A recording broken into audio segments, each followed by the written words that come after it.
Justice Sudarshan రెడ్డిని ఉపరాష్ట్రపతి అభ్యర్థిగా ఇండియా కూటమి ఎంచుకోవడానికి కారణాలేంటి? ఎన్డీఏ తమిళనాడు వ్యక్తిని తెరపైకి తేవడంతో ఇండియా కూటమి అదే ఫార్ములాను ఆలోచించిందా?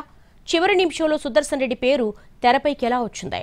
తమిళ వ్యక్తిని నిలబెడితే పొలిటికల్ సమస్యలు వస్తాయని ఇండియా కూటమి జాగ్రత్తలు తీసుకుందా? ఇప్పుడు ఇదే హాట్ టాపిక్గా మారింది. ఉపరాష్ట్రపతి ఎన్నిక ఆసక్తికరంగా మారింది. అధికార ఎన్డీఏ తమిళనాడుకు చెందిన సిపి రాధాకృష్ణన్ను ప్రకటించింది. గతంలో ఆంధ్రప్రదేశ్కు చెందిన వెంకయ్యనాయుడుకు ఇచ్చిన ఎన్డీఏ తాజాగా తమిళనాడుకు చెందిన రాధాకృష్ణన్ను ప్రకటించింది.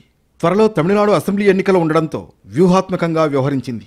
ఇండియా కూటమి సైతం తమిళనాడుకు చెందిన పలువురు పేర్లను ఉపరాష్ట్రపతి అభ్యర్థిత్వానికి పరిశీలించింది.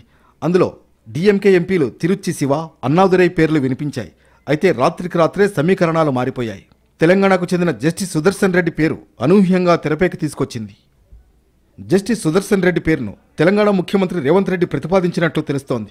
తెలంగాణలో కాంగ్రెస్ పార్టీ అధికారంలో ఉండడంతో, పార్టీకి 8 మంది ఎంపీలు ఉండడంతో రేవంత్ రెడ్డి ప్రతిపాదనకు ఇండియా కూటమి ఏకగ్రీవంగా ఆమోదం తెలిపినట్లు సమాచారం. జస్టిస్ సుదర్శన్ రెడ్డి వివాదరహితుడు. అయితే మిగిలిన వారికి అభ్యంతరం ఉండదు. ఉమ్మడి ఆంధ్రప్రదేశ్ హైకోర్టులో పనిచేయడం, న్యాయకోవిదులు కావడంతో ఆ పదవికి వన్నె తీసుకొస్తారని కాంగ్రెస్ పార్టీ అభిప్రాయపడింది. దక్షిణాదికి చెందిన వ్యక్తి కావడంతో తమిళనాడు, కేరళ, ఆంధ్రప్రదేశ్, కర్ణాటకకు చెందిన రాజ్యసభ, లోక్సభ ఎంపీల ఓట్లు రాబట్టుకోవచ్చని లెక్కలు వేసుకుంది ఇండియా కూటమి. అందుకే తెలంగాణ కాంగ్రెస్ ప్రతిపాదించిన సుదర్శన్ రెడ్డికే ఓటు వేసింది. తెలుగు రాష్ట్రాల నుంచి గతంలో ఉపరాష్ట్రపతులుగా నీలం సంజీవరెడ్డి, జాకీర్ హుసేన్, వెంకయ్యనాయుడు పనిచేశారు. డీఎంకే ప్రతిపాదించిన తమిళ నేతను ఉపరాష్ట్రపతి అభ్యర్థిగా నిలబెడితే పొలిటికల్గా కొత్త సమస్యలు వస్తాయని ఇండియా కూటమి నేతలు లెక్కలు వేసుకున్నారు. గెలుపు ఓటములు పక్కన పెడితే తమ అభ్యర్థిని నిలబెట్టడం ద్వారా ఇండియా కూటమిలో తమది పెద్దన్న పాత్ర అని మరోసారి స్పష్టం చేసింది కాంగ్రెస్.